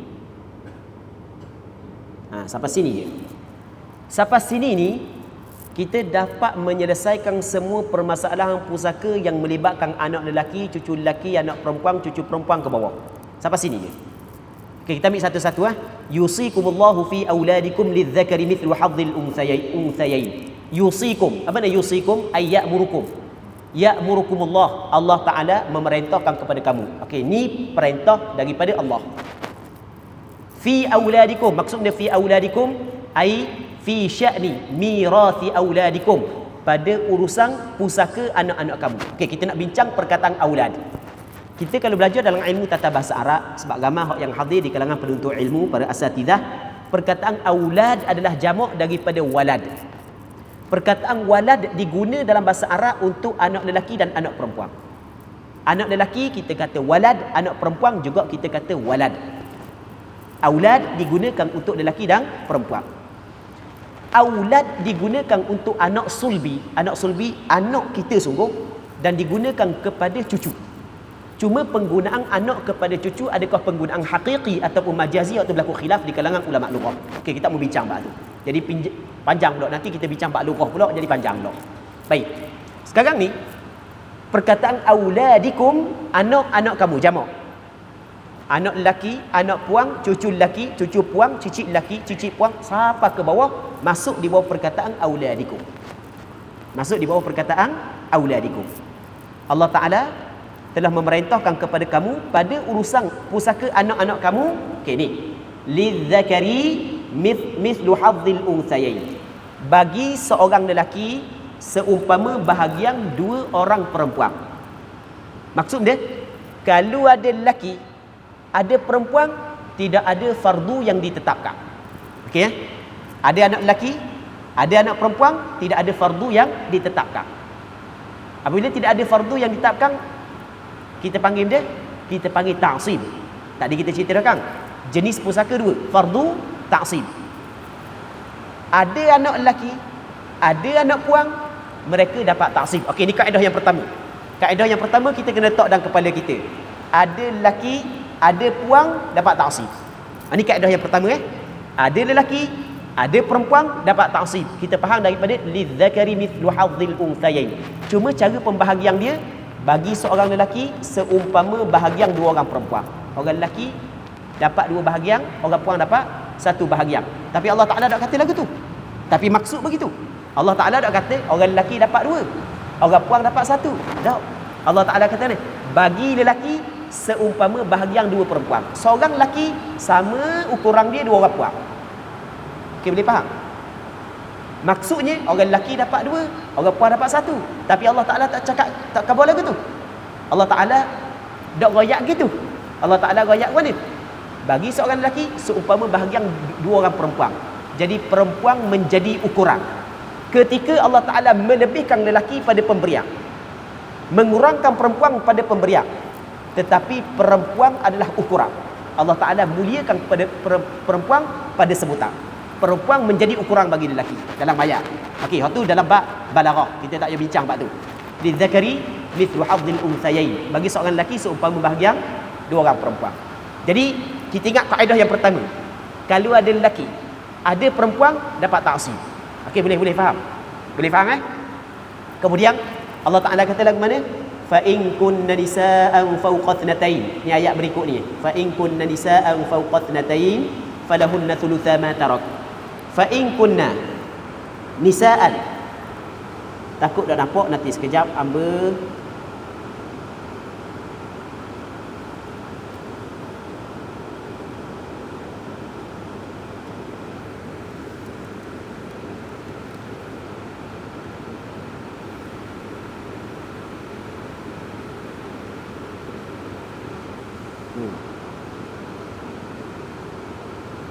Okey, sampai sini selesai. Ni lidzakari mithlu hadzil unthayain. Kita dapat satu kaedah. Lidzakari mithlu hadzil unthayain. Ada lelaki, ada perempuan, taksib. Boleh? Satu kaedah. Kaedah yang kedua, fa in kunna nisaan, kalau sekiranya mereka itu perempuan. Anak-anak si mati semuanya perempuan. Fawqa thnatain. Maksud fawqa thnatain, dua orang ke atas. Dia asal fawqa, lebih, atas ithnatain, dua orang. Ada perbincangan yang panjang di kalangan ulama tafsir. Okey, kita tak mau bincang. Kita nak bincang mana? Maka jika adalah mereka itu perempuan dua orang ke atas. Dua orang ke atas. Anak puang dua orang ke atas. Anak puang dia, anak lelaki tak ada. Ada anak puang je. Cucu lelaki tak ada. Ada cucu puang je. Tapi cucu perempuan, cucu tina dia dua ke atas. Maka falahunna thulutha ma tarak. Dia dapat 2/3. Okey, dia dapat sebanyak 2/3. Okey. Kaedah yang kedua, kita dapat keluarkan daripada ayat ni. Kalau seorang si mati tu ada anak tina ya. Anak jantan tak ada seorang. Baik. Kalau anak tina dia dua orang ke atas, dia dapat 2/3. Dapat 2/3. Wa in kanat wahidatan falahan nisf. Kalau anak tina seorang, anak jantan tak ada, anak tina seorang, tunggal anak tina, maka dapat 1/2. Okey. 3 kaedah yang kita dapat keluarkan daripada ayat ni. Yang pertama, kalau ada jantan tina, berarti molek kalau ada jantan tina, taksib. Kalau ada tina saja, tengok seorang ke ramai. Kalau seorang 1/2. Kalau ramai 2/3. Boleh. So lagi tidak disebut secara jelas dalam ayat ni, tapi difaham secara isyarah. Tidak disebut secara jelas, tapi difaham secara isyarah. Kalau ada anak jantan saja tidak disebut secara jelas. Kalau ada, kalau jantan tina taksib. Kalau ada tina saja, seorang 1/2, ramai 2/3. Jantan saja tak ada, tapi kita faham secara isyarah kalau jantan saja taksib. Sebab kalau tina saja 1/2, lepas tu 2/3. Gak ada jantan, tina jantan boleh taksib. Oh, kalau begitu, kalau ada jantan saja boleh taksib. Okey, 4 kaedah yang kita dapat faham daripada ayat ni. Yang pertama, kalau ada jantan saja, Tak kira seorang ke, ramai ke, tak kira. Taksib. Kalau ada jatah tino, taksib. Kalau ada tino saja, tengok seorang ke ramai. Seorang 1/2, ramai 2/3. Okey, selesai sini. Selesai sini ya. Okey, kita buat contoh. Ana buat contoh di sini, tak apa.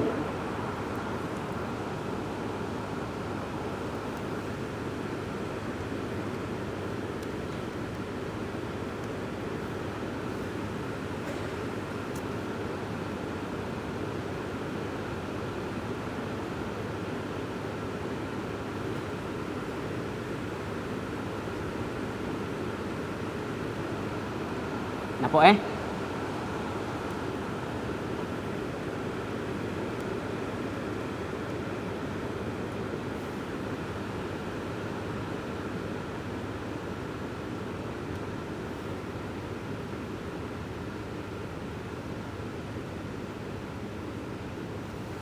Okey. Kita ni ada anak lelaki, ada anak perempuan. Sekejap. Tak masuk sikit lagi. Dia nampak molek. Okey. Kita ada anak lelaki, ada anak perempuan.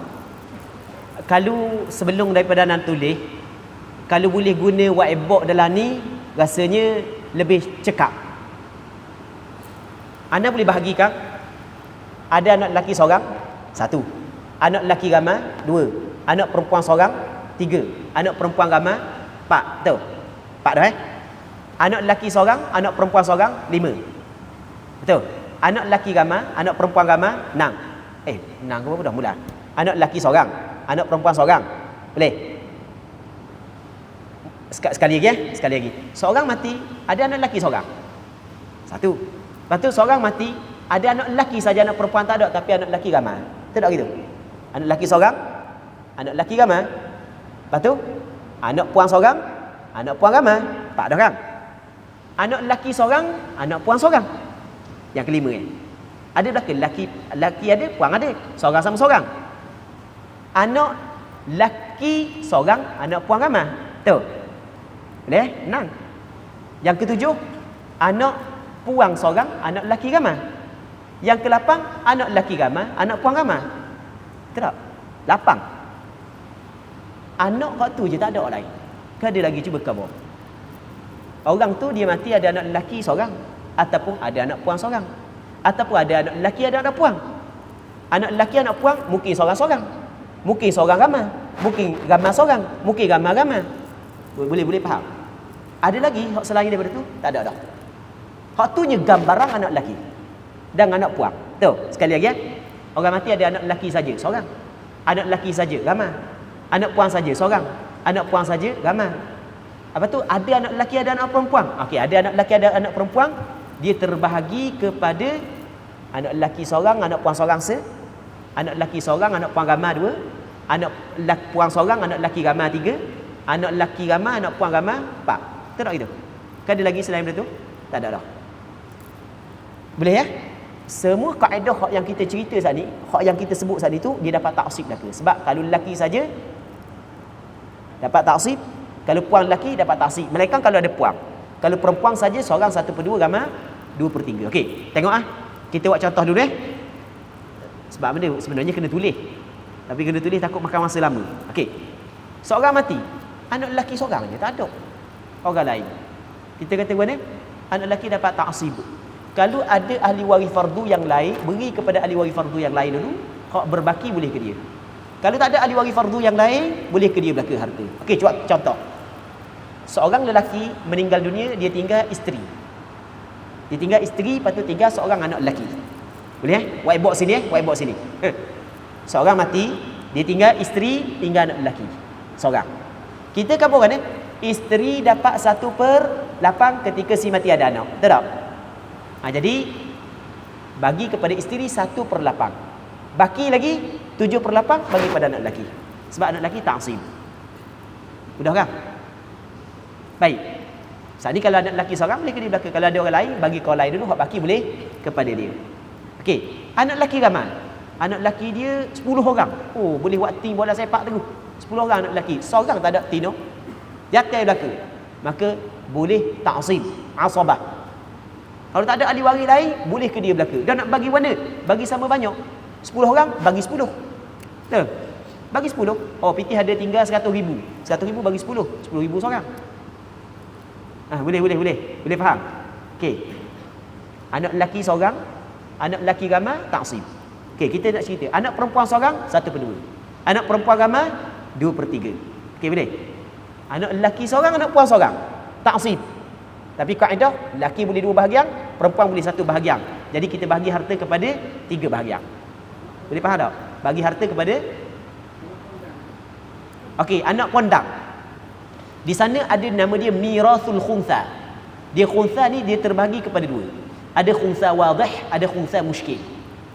Khunsa wadih adalah khunsa yang jelas dia lelaki ataupun jelas dia perempuan. Kalau jelas lelaki, dia mengambil hukum lelaki. Jelas perempuan, dia mengambil hukum perempuan. Ada khunsa tidak jelas, maka nama dia khunsa muskil. Dia sebab dia terjadi khunsa mungkin 2. Yang pertamanya adalah dia ada 2 kemaluan. Kemaluan lelaki pun ada, kemaluan perempuan pun ada. 1. Yang keduanya adalah dia ada 1 kemaluan, tapi berlaku kecacatan pada kemaluan dia sehingga tidak dapat dikenali sama ada kemaluan lelaki ataupun perempuan. Itu khunsa muskil. Biasanya khunsa apabila dia meningkat dewasa akan jelas dia saat itu lelaki ke perempuan. Kalau dia tu khunsa, bagaimana cara pembahagian dia? Di sana ada bab khusus yang dinamakan sebagai mirasul khunsa. Dia ada bab khusus. Yang mana bab khusus kita kena anggapkan dia lelaki berapa, dia perempuan berapa, dan kita bagi kepada dia hak yang lebih sedikit. Lepas tu hak yang lebih lagi tawakuf terlebih dahulu sehingga nyata keadaan dia.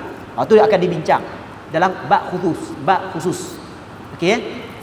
Okey, kita nak bincang hak lain dulu. Anak lelaki, anak perempuan. Anak lelaki seorang, taksib, ramai, taksib. Boleh. Anak perempuan, kita ada whiteboard. Ada whiteboard, boleh kita tulis whiteboard baik. Anak perempuan seorang, 1/2. Ramai, 2/3. Anak perempuan ada anak lelaki, taksib. Boleh faham? Anak perempuan, kalau ada anak perempuan, ada anak lelaki, taksib. Anak perempuan boleh 1 bahagian, anak lelaki boleh 2 bahagian. Boleh faham Jadi kalau anak lelaki seorang, anak perempuan seorang, anak lelaki 2 bahagian, anak perempuan 1 bahagian. Jadi kita bahagikan harta kepada 3 bahagian. Boleh. Anak lelaki seorang, anak perempuan ramai. Anak lelaki seorang, anak perempuan 5. Taksib. Anak lelaki 2 bahagian, anak perempuan 1. Jadi 2 campur 5 jadi 7. Boleh. Anak lelaki 5, anak perempuan seorang. Setiap seorang anak lelaki dapat 2 bahagian. Jadi 5 kali 2 10, anak perempuan seorang 1 jadi 11. Boleh. Anak lelaki ramai, anak perempuan ramai. Anak lelaki 5 orang, anak perempuan 5 orang. Anak lelaki 5 orang kali 2 10, anak perempuan 5 orang campur jadi 15. Boleh. Kena faham boleh Lelaki 2 bahagian, perempuan 1 bahagian, bukan kumpulan tapi setiap individu. Sebab pernah terjadi kesilapan dalam pembahagian pusaka kerana dia tidak faham kaedah lidzakari mithlu hadzil unthayain. Pernah terjadi pembahagian pusaka tersilap kerana orang yang bagi saka tersilap faham kaedah lidzakari mithlu hadzil unthayain. Dia bukan kira individu tapi dia kira kumpulan. Dia kira mana?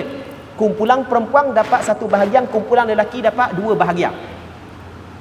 Akhirnya orang puang boleh banyak daripada orang lelaki. Contoh, orang puang, anak puang seorang, anak lelaki 5 orang.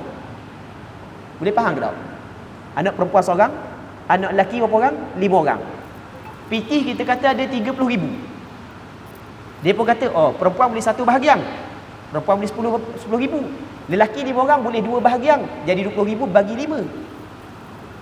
20,000 bagi 5. Berapa seorang? 4,000 seorang. Betul gitu? Betul tak? 4,000 seorang. 20,000 bagi 5, 4,000 seorang. Perempuan seorang boleh 10,000, lelaki seorang boleh 4,000. Dan mana pula orang lelaki boleh, perempuan boleh banyak daripada lelaki? Saya bagi lelaki dapat 2 bahagian, perempuan dapat 1 bahagian. Cek rupanya dia silap faham. Dia silap faham dia. Dia bukan kira individu tapi dia kira dia kumpulan. Itu salah. Bukan kira kumpulan tapi kena kira individu. Ana cerita ni kesilapan bukan kesilapan orang biasa, bukan. Kesilapan jabatan. pernah terjadi berlaku kesilapan dalam jabatan ketika membahagikan pusaka tersilap. Sebab dia silap faham dalam bab ni. Okey, boleh faham.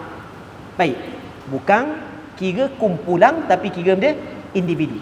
Anak lelaki 5, anak perempuan 5. Setiap anak lelaki 2 2 2 2. Jadi anak lelaki 5 kali kepada 2, 10. Anak perempuan 5 kali 1, 5. Jadi 10 campur 5 jadi 15. Boleh faham? Jelas itu kan? Okey, mudah. Anak lelaki, anak perempuan selesai. Kalau lepas daripada ni, kalau orang mati, tinggal bini, tinggal anak lelaki ke anak perempuan ke, ada belaka ke, boleh bagi belaka dah. Tinggal suami, ada anak lelaki, boleh bagi belaka dah. Sebab kita tahu dah. Okey. Anak lelaki, anak perempuan, ada anak lelaki sekali dengan anak perempuan. Kita bagi 3 kan? Ada anak lelaki saja, ada anak perempuan saja. Ada anak lelaki serta anak perempuan. Faham tak yang? Kita bagi 3. Mereka ini kadang-kadang ada bersama mereka ini cucu lelaki saja. Kadang-kadang bersama mereka ini cucu perempuan sahaja. Kadang-kadang bersama mereka ini ada cucu lelaki bersama cucu perempuan. Boleh faham ke tak? Okey. Ni hamba tulis cepat-cepat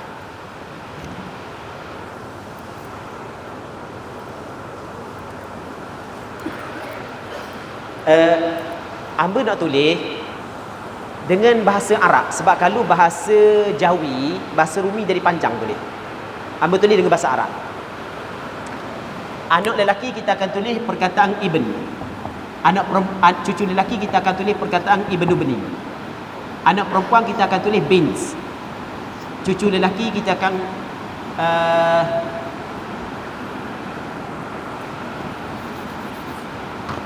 cucu perempuan kita akan tulis bintu bin. Okey, pak ni boleh kan kita gunakan perkataan bin. Bin anak lelaki, binti anak perempuan. Okey, hak ni anak lelaki, hak ni cucu lelaki, anak perempuan cucu perempuan. Kita buat anak lelaki dulu. Anak lelaki tadi anak lelaki saja. Seorang ke ramai kita bincang dah. Anak perempuan saja, seorang ke ramai kita bincang dah. Tak nampak? Nampak besar lagi. Okey, baik.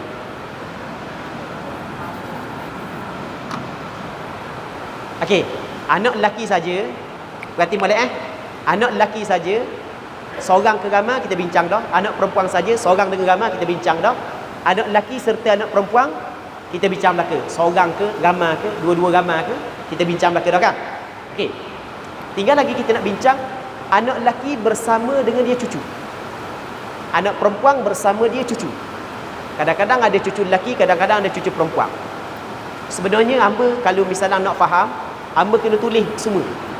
Tapi oleh kerana whiteboard kecil, lepas tu nak tulis besar pula, maka hamba tidak boleh tulis semua. Okey. Nanti benda yang hamba tulis, hamba akan padang. Benda yang hamba tulis, hamba akan padang. Contoh, seorang mati tinggal anak lelaki. Ke tak nampak lagi, tulis besar lagi dah. Tinggal anak jantan.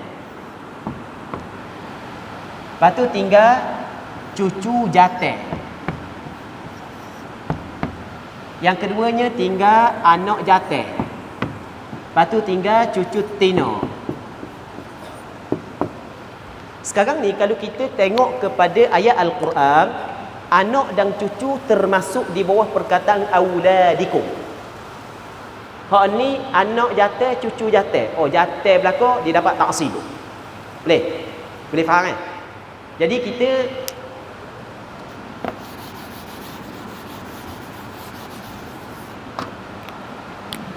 kita buat secara umumnya mereka dapat taksib.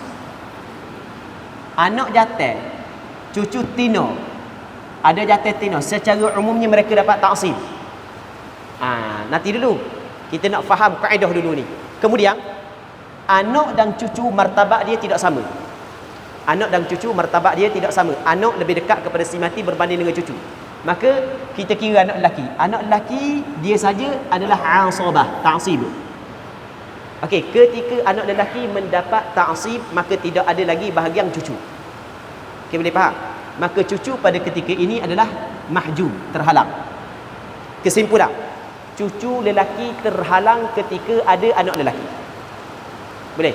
sama ada anak lelaki itu ayah dia ataupun bapa saudara dia. Boleh faham tak? Sama ada anak lelaki kepada dia semati adalah ayah dia ataupun bapa saudara dia. Selesai sini. Hak ni pula. Ada anak jantan, ada anak tina. Dia dapat benda ta'sib sebab Allah Taala sebut fi yusikumullahu fi auladikum lidzakari mithlu hadzil unthayain. Okey. Oleh kerana martabat anak dengan cucu tidak sama, kita kira martabat anak dulu. Anak jantan saja ta'sib asabah. Maka anak tina tak ada lagi bahagia dia, maka anak tina kita katakan mahjubah. Jadi kesimpulan, apabila ada anak lelaki, semua cucu sama ada lelaki ataupun perempuan terhalang. Apabila ada anak lelaki, maka semua cucu terhalang, sama ada cucu lelaki ataupun cucu perempuan. Boleh? Kemudian anak perempuan pula.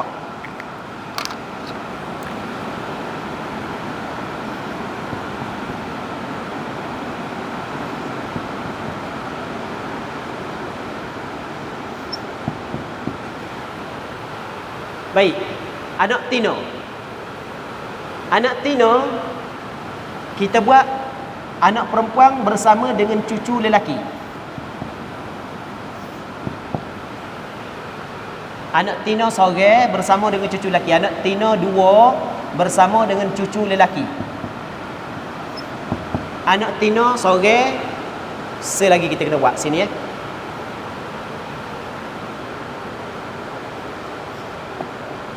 Anak tina tiga orang, hak ni seorang. Bersama dengan cucu perempuan. Hak ni pun bersama dengan cucu perempuan. Okey. Hak ni anak tina cucu lelaki. Kalau kaedah dalam Quran sebut lagu mana? Kena ta'sib. Okey, kita bagi ta'sib dulu secara umum. Boleh faham? Kemudian anak dengan cucu martabat dia tidak sama. Okey, kita tengok anak tina seorang dapat berapa? 1/2. Tadi secara kasar dia dapat ta'sib. Lepas tu kita kira anak tina seorang sebab martabat tidak sama 1/2. Jadi bermakna ada lagi baki? Ada baki. Boleh tak kepada cucu? Boleh. Okey. Cucu jantan ta'sib. Jadi ketika ada anak tina dia tidak menghalang cucu jantan. Kita dapat faham daripada ayat Al-Quran. Kaedah dia, anak tina seorang dapat 1/2, hak yang baki dapat kepada cucu lelaki. Anak tina 2 orang. Lepas tu ada cucu jantan. Secara umum tak asabah sebab ada jantan tina. Kemudian kita kira anak perempuan dapat 2/3. Lepas tu cucu lelaki dapat ta'sib. Jadi ramai anak tina tetap tidak menghalang cucu lelaki hak jantan. Boleh. Cucu lelaki hak jantan sama lelaki jantan. Okey, boleh faham eh? Ramai anak perempuan dia tidak menghalang cucu. Okey, boleh. Hak ni anak kena tulis suku sebab hak ni perbincangan sedikit rumit.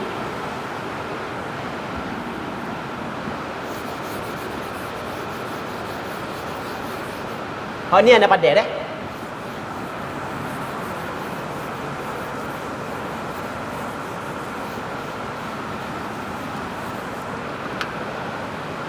Nak tulis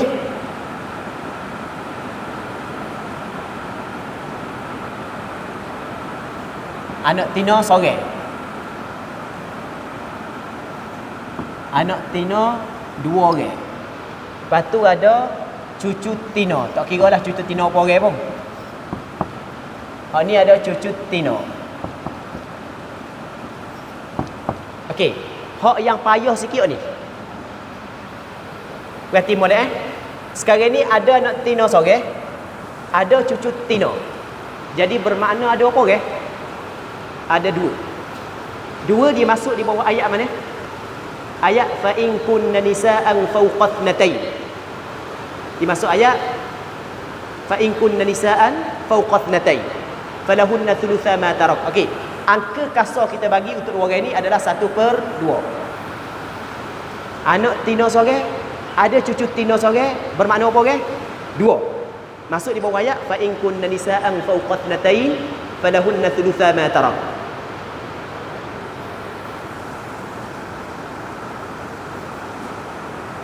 Nak tulis lain, dia pergi tulis lain. Okey. Sebut betul dah 23, pergi tulis 1/2. Okey. 2/3. Sekarang ni anak tina seorang, anak cucu tina seorang, dia jadi 2 orang. Dia masuk di bawah ayat fa in kunna nisaan fawqa thnatain falahunna thulutha ma tarak. Okey. Martabat anak dan cucu tidak sama. Okey, kita kira martabat anak tu. Anak tina seorang dapat berapa? Dapat sebanyak 1/2. Secara kasar, kedua-dua mereka dapat 2/3. Oleh kerana anak tina seorang, maka dapat 1/2. Ada baki lagi? Ada baki lagi. Banyak mana baki? Baki adalah 1/6. Okey, tengok gini.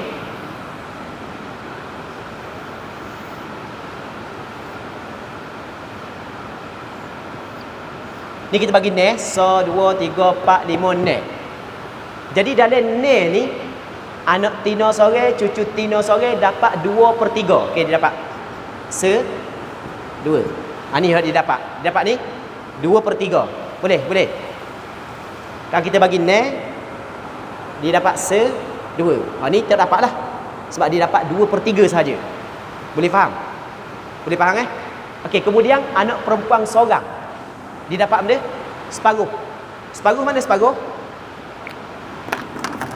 Separuh daripada 6 berapa? Separuh daripada 6? 3. 1, 2, 3. Ada baki tak lagi? Ada baki sebanyak berapa? 1/6. Kalau kita capur 1/2 dengan 1/6, dia memberi jumlah 2/3. Kalau kita capur 1/2 dengan 1/6, dia memberi jumlah 2/3. Okey. Untuk masalah anak perempuan seorang, cucu tina dapat 1/6. Kenapa dia dapat 1/6? Takmilatan lithulutsain. Kerana nak mencukupkan 2/3 hak yang pada asalnya anak hak tina kalau ramai dapat 2/3. Boleh Jelas? Okey, boleh faham situ? Boleh faham? Kemudian anak tina 2, cucu tina. Anak tina 2, cucu tina, secara kasar mereka dapat 2/3. Betul? Kemudian kita kira anak dulu. Anak tina 2 orang dapat 2/3. Jadi ada tak bagi bahagian cucu?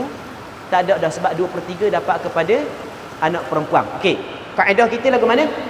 Apabila anak perempuan 2 orang ke atas, maka cucu perempuan terhalang. Kita tahu apabila kita guna kaedah ni, kita faham kenapa terhalang. Kerana 2/3 telah diambil oleh semua anak perempuan. Betul tak kita? Boleh faham Kemudian saya nak tak satu contoh lagi. Contoh sama dengan hak ni tapi ada sedikit berbeza. Contoh ni. Katakanlah seorang mati, dia tinggal anak tina 2 orang. Lepas tu tinggal cucu tina. Pada asalnya kalau anak tina 2 orang, ada cucu tina, maka cucu tina tak dapat dah. Sebab 2/3 telah diambil oleh anak tina. Okey, kita tak seorang lagi, cucu jantan. Kita tak cucu jantan. Sekarang ni cucu laki ni ketika dia ada, maka kita tidak boleh kata keseluruhan mereka dapat 2/3, tapi keseluruhan mereka dapat taksib. Sebab ada jantan tina. Sebab kita bagi dah kaedah tadi. Ada jantan tina, dia dapat benda? Taksib. Okey. Dapat taksib. Anak tina 2 orang dapat 2/3. Kemudian ada lagi baki. Baki ni dapat kepada cucu jantan dan cucu tina. Jadi kita buat kaedah lagu mana? Tengok kaedah. Kita nak buat antara dua ni. Cucu perempuan terhalang daripada mendapat pusaka ketika ramai anak perempuan, dengan syarat tidak bersamanya cucu lelaki. Kalau ada cucu lelaki, maka dia tidak terhalang. Bukan setakat cucu lelaki, bahkan cicit lelaki. Bab ni kena ada sebut selagi.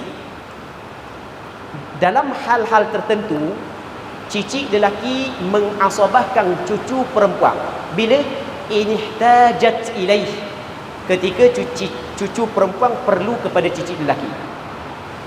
Kena duduk dulu. Okey. Sebab kita mengkopak dah, tak ada dah. Kita ulang balik. Kalau kasar, ana buat kesimpulan tak pakai ada whiteboard ni, kita pakai whiteboard kepala. Kita pakai whiteboard kepala je.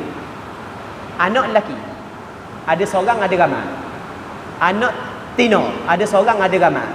Cucu lelaki saja ada seorang ada ramai. Cucu perempuan saja ada seorang ada ramai. Kalau lelaki saja tak kira seorang ke ramai, tak kira anak ke cucu ke, semuanya taksib. Kalau ada tino saja, ada perempuan saja, kalau seorang 1/2, kalau ramai 2/3, sama ada anak ataupun cucu. Okey, boleh selesai. Kalau ada anak jatah, ada cucu, maka semua cucu dihalang oleh anak lelaki. Boleh faham? Sama ada anak lelaki saat itu adalah ayah dia, ataupun anak lelaki saat itu adalah pok saudara dia. Cuma kalau anak lelaki itu pok saudara dia, di sana ada perbincangan yang bukan melibatkan pusaka, tapi melibatkan wasiyah wajibah. Di sana ada perbincangan yang berkait dengan wasiyah wajibah yang tidak sempat untuk kita bincang. Yang mana wasiyah wajibah diamalkan oleh sebahagian daripada negara Islam. Yang mana wasiyah wajibah sebenarnya menyalahi pandangan 4 mazhab. Wasiyah wajibah adalah pandangan Imam Ibn Hazmin Al-Zahiri. Itu pun pandangan Imam Ibn Hazmin Al-Zahiri tidak tepat. Kerana Imam Ibn Hazmin Al-Zahiri tidak menetapkan cucu, bukan semua al-aqrabin, tapi ditetapkan cucu dengan kadar yang tentu. Ada perbincangan yang panjang, kita tidak sempat untuk kita bincang pada petang ni kerana masa mencemburui kita. Kita pukul 4 dah, sebab kita nak sudah asar. Sebelum daripada kita nak buka soalan terlebih dahulu. Wallahu subhanahu wa ta'ala a'la wa a'lam. Ada tak pertanyaan?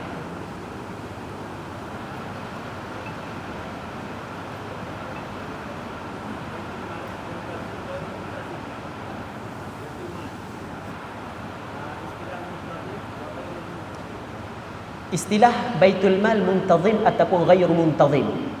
Kita dalam mazhab Imam Syafi'i, ketika mana tidak ada dah ahli waris asabah, masih lagi berbaki harta, ataupun si mati tidak mempunyai sebarang ahli waris, maka hartanya perlu diserahkan kepada Baitul Mal.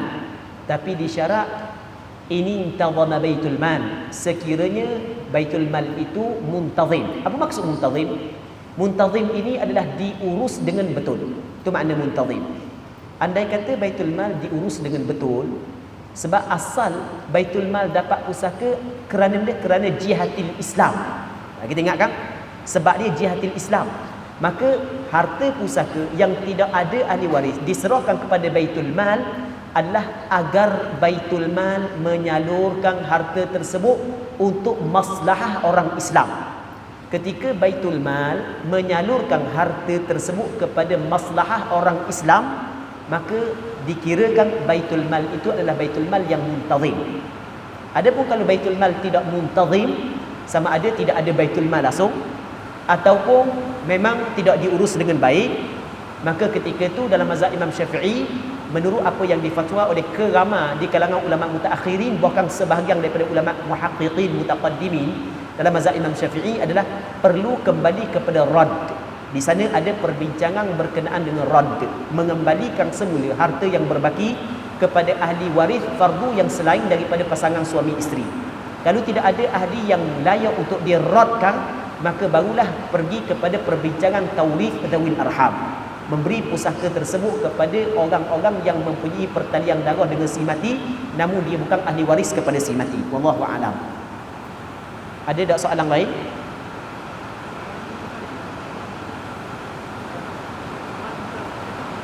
Masalah kalau tanya lagi tu, sekarang ni muntazim atau tidak Baitul Mal? Tu masalah. Sekarang ni kita sendiri hak yang menghukumkan. Kita tengok okey je, tak ada masalah. Sebab hak yang menguruskan Baitul Mal sekarang ni adalah sebahagian daripada ustaz-ustaz yang okey je, tak ada masalah, maka kira muntazim. Gitu je lah. Kita sendiri orang yang meletakkan. Jadi benda tu bukanlah suatu benda yang boleh kita letak secara tepat. Wallahu a'lam.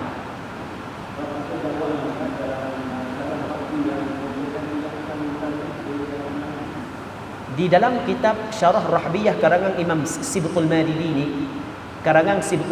ni, begitu juga banyak di kalangan ulama-ulama fiqh mengatakan Baitul Mal di zaman mereka tidak intizam sehingga datangnya Imam Mahdi, kerana dia melihat kepada keadaan di tempat dia semasa itu.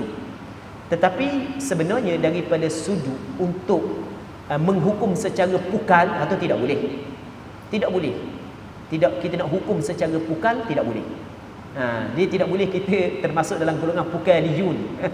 Pukaliyun. Dia tidak boleh. Maksudnya kalau gitu semua tidak intizam, tidak boleh. Kita kena tengok pengurusan bagaimana orang Islam yang menguruskan, bukan DAP yang menguruskan sebagai contoh. Okey, tak ada masalah. DAP yang menguruskan. Jadi bermasalah. Tu sebagai contoh sahaja. Bukan tak ada terlibat dengan politik, yang buat contoh sahaja. Wallahu a'lam. Okey, ada soalan lain?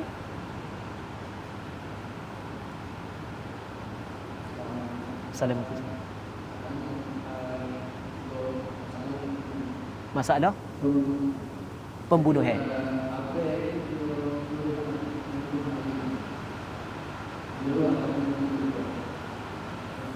Nasallallahu as-salamata wal afiyah. Semoga Allah Subhanahu wa taala melindungi kita semua. Ni hanya soalan saja kan. Baik, katakanlah seorang tu dia suruh orang lain bunuh ahli keluarga dia. Maka orang lain tu bunuh ahli keluarga dia. Adakah dia mendapat pusaka ataupun tidak? Dalam mazhab Imam Syafi'i, dia tidak dapat pusaka. Kerana dia panggil dia ada juga terlibat. Walaupun tidak secara langsung. Kerana Nabi SAW bersabda, laisa lil qatili minal mirathi syai'. Tidak ada bagi pembunuh secara umum sedikit pun daripada harta pusaka. Sama ada bunuh sengaja ataupun tidak, secara langsung ataupun tidak, semuanya menghalang daripada mendapat pusaka mengikut mazhab Imam Syafi'i. Wallahu a'lam.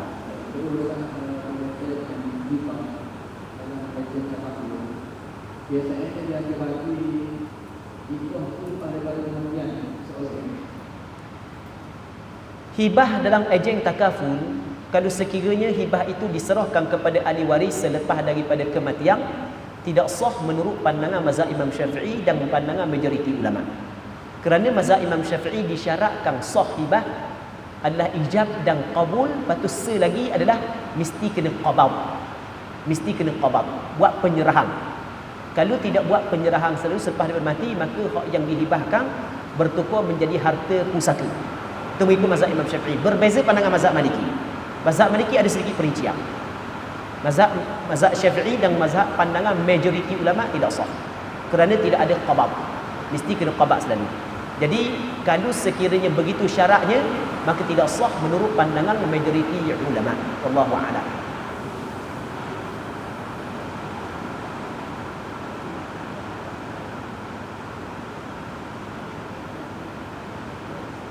Okey, ada soalan?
Ya, dalam masalah faraid, pembunuhan lebih ketat berbanding dengan kafarah dalam bab pembunuhan. Kerana dalam bab faraid, sehinggakan al-qatlu bihaqqin juga termasuk dalam mawani'ul irth. Al-qatlu bihaq, bunuh dengan sebenar. Dalam kitab fiqh dikata lagu mana? Sekiranya seorang anak menjadi hakim, yang mana anak melihat kepada bukti-bukti yang akhirnya memutuskan bahawasanya muwarrith dia bersalah, maka dijatuhkan hukuman sampai ke meninggal dunia, tetap anak tersebut tidak boleh bersatu. Seorang anak dibawa kereta, ayah dia duduk tepi, maka tidak boleh kita kata apabila berlaku kemalangan anak tu tak disangka, tak boleh kita hukum secara mutlak begitu, tidak boleh. Bahkan kita kena tengok anak saat itu ada kecuaian ataupun tidak ketika bawa kereta. Kalau tak ada kecuaian, bukan anak orang yang buat tak ada kecuaian, dia bawa kereta macam biasa, tiba-tiba orang pergi langgar, itu bukan kecuaian dia. Hak kecuaian tepat hak yang sepatut bawa 80 dia bawa 108. Soal apa dia bawa? Menambung kena. Hak itu ada kecuaian. Sepatutnya tidak boleh langgar lampu merah. Dia pergi langgar lampu merah, maka juga termasuk dalam kecuaian. Dia kena faham dalam mazhab Imam Syafi'i, dalam bab pembunuhan memang cukup ketat dalam mazhab Imam Syafi'i, tetapi jangan kita pukal. Sebab ada orang, kalau lagu tu, kalau orang tino bini dia beranak mati, tu lelaki tak boleh saka, sudah. Ulama mazhab Imam Syafi'i tak kata lagi tu. Jadi orang tino dia mati sebab apa? Sebab beranak mati. Dah beranak ki siapa? Kita lelaki dia. Tu lelaki tak boleh saka. Tak ada. Ulama mazhab Imam Syafi'i tak kata lagi tu. Okey, wallahu a'lam.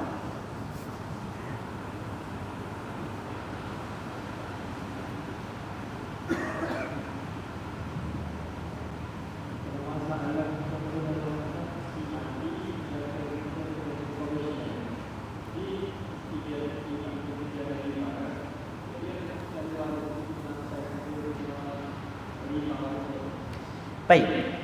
Yang pertama sekali jelas dosa riba adalah dilarang oleh Allah Subhanahu Wa Taala dan Rasulnya.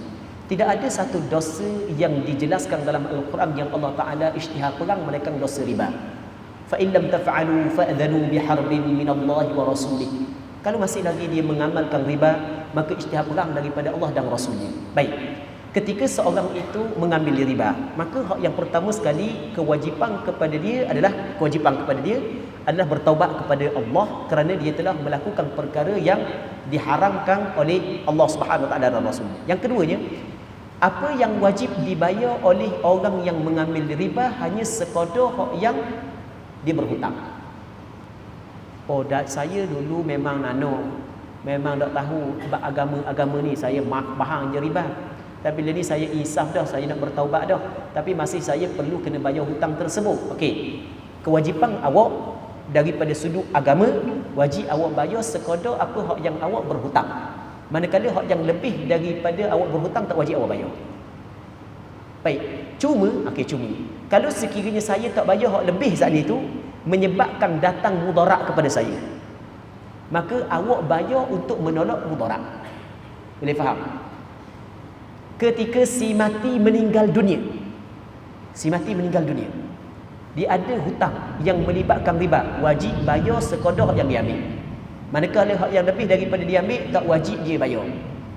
Takut mudarat si mati, lagi nak isytihar bangkrut kepada si mati pun tak ada masalah, sebab sedikit pun tidak memberi mudarat kepada si mati.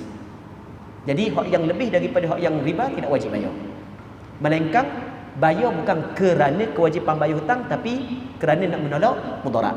Kalau tidak ada mudarat, maka tidak wajib bayar. Bukan tak perlu bayar, tidak wajib bayar. Wallahu a'lam.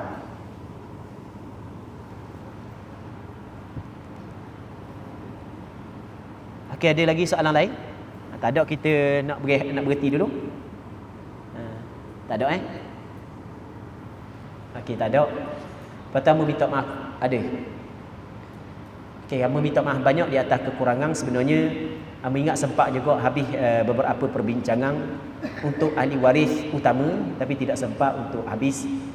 Ala kulli hal, kita mengharapkan apa yang kita bincang ada manfaatnya dan ada keberkatannya. Wallahu subhanahu wa ta'ala a'la wa a'lam. Sallallahu ala sayyidina Muhammad wa ala alihi wa sahbihi ajma'in. Walhamdulillahi rabbil alamin.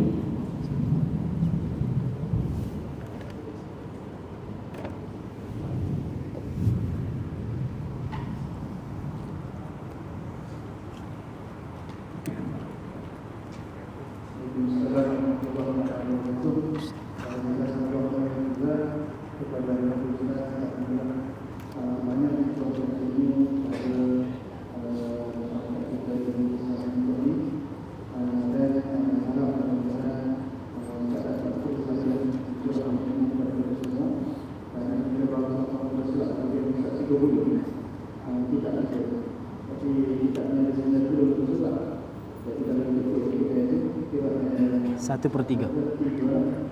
Wathuluth, athuluthu kathir dalam hadis. Dalam hadis Rasul kata athuluth wathuluthu kathir. Satu per tiga itu banyak dah sebenarnya. Barakallahu fikum.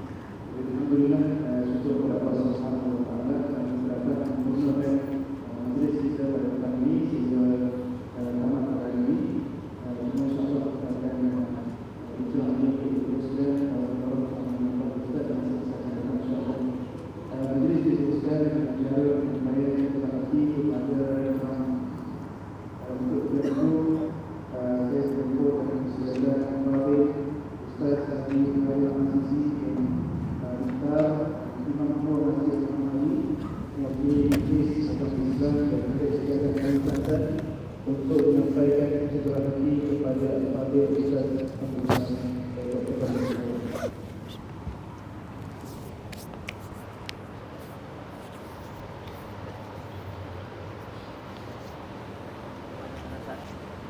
Tanah cemat. Barakallahu fikum. Tanah cemat.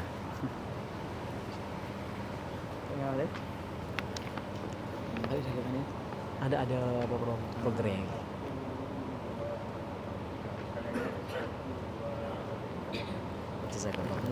Jazakumullah khairan. Barakallahu fikum.